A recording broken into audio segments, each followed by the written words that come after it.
Stream viewers, welcome back to Paradox Live. After a short break, we now have Paradox Interactive's new COO, Susana Meza Graham, with us here in the studio. Hi, Susana. How are you Hi, doing John. today? Hi, everyone.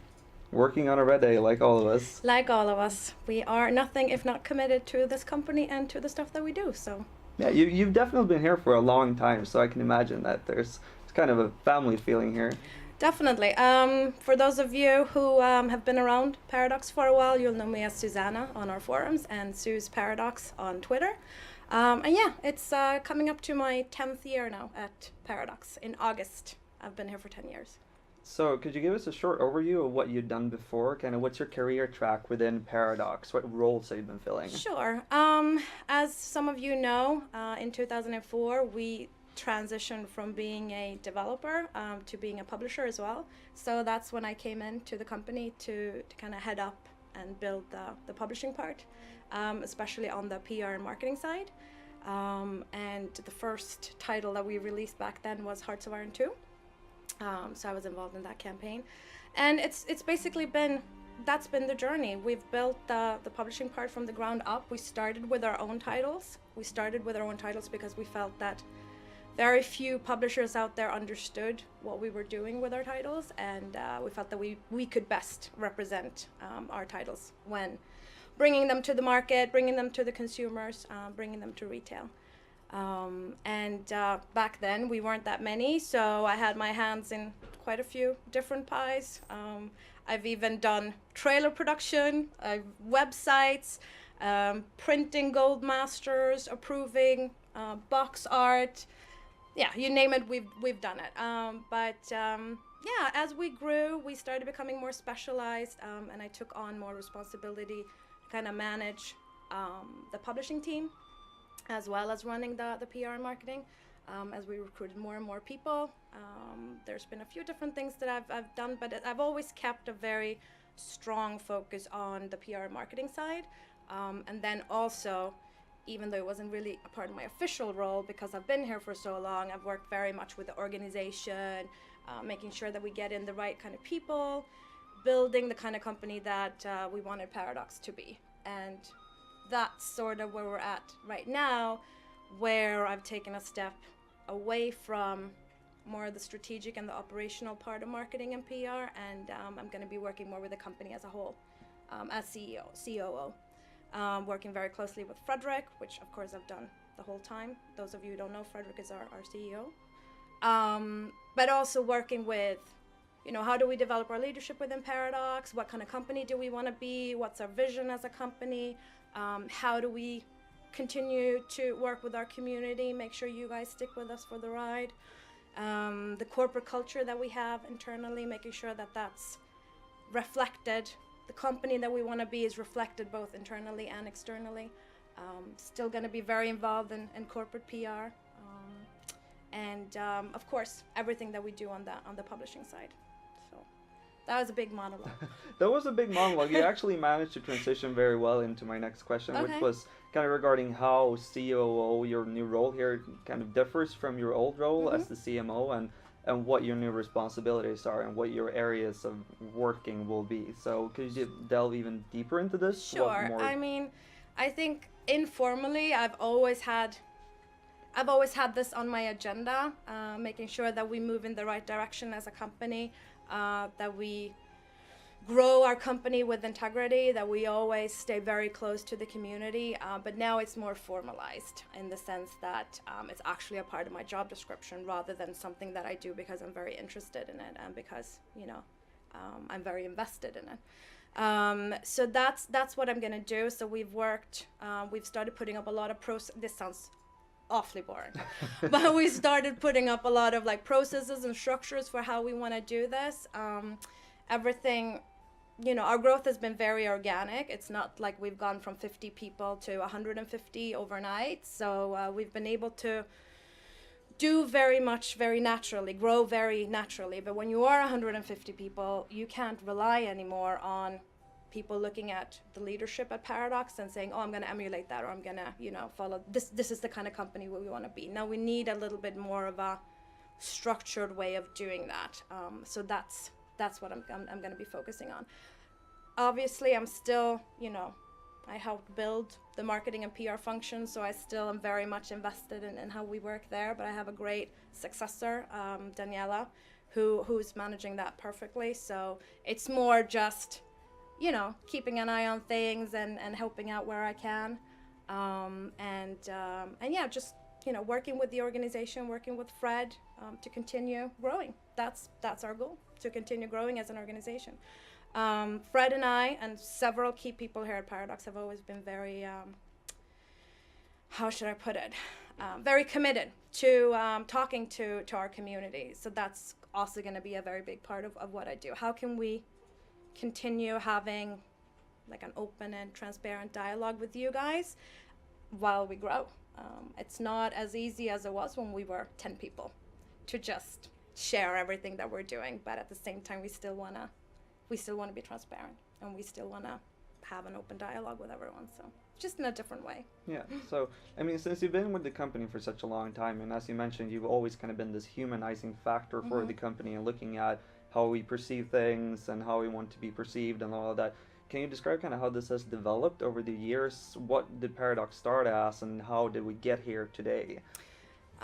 Sure. I mean, to be honest, I talked about organic growth, which, might sound like a buzzword.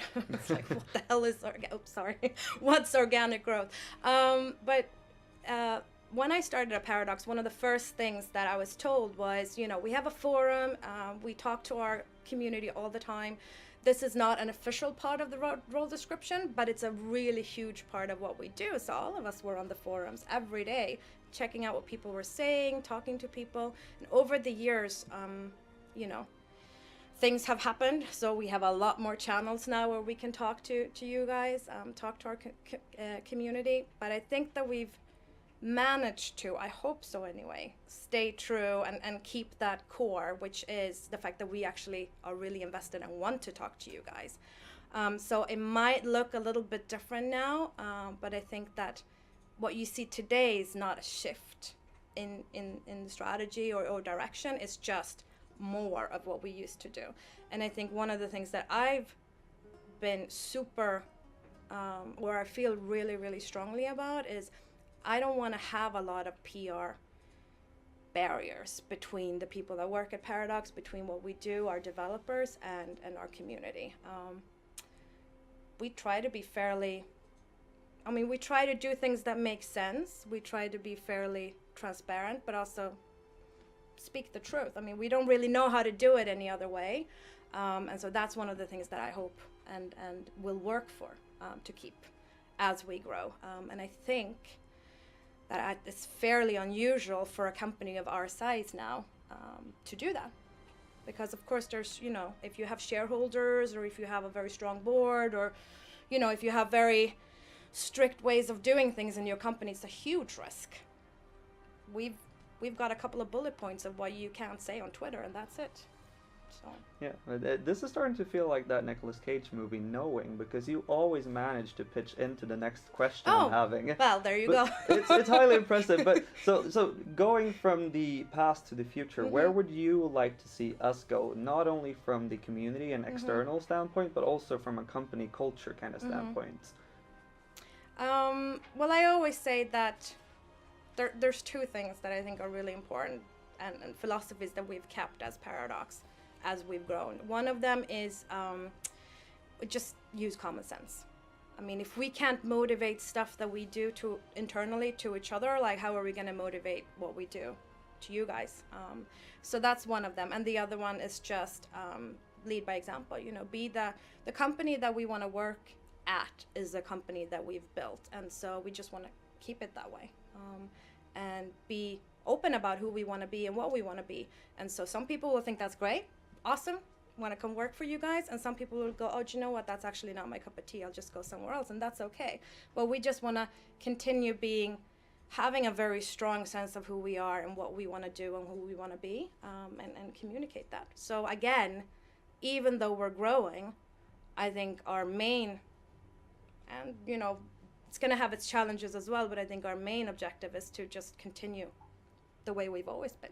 You should be able to recognize Paradox today or you should be able to recognize Paradox the way we used to be in Paradox today. And for me, like the ultimate objective is to keep it that way, regardless if we're 5 times as large in 10 years time.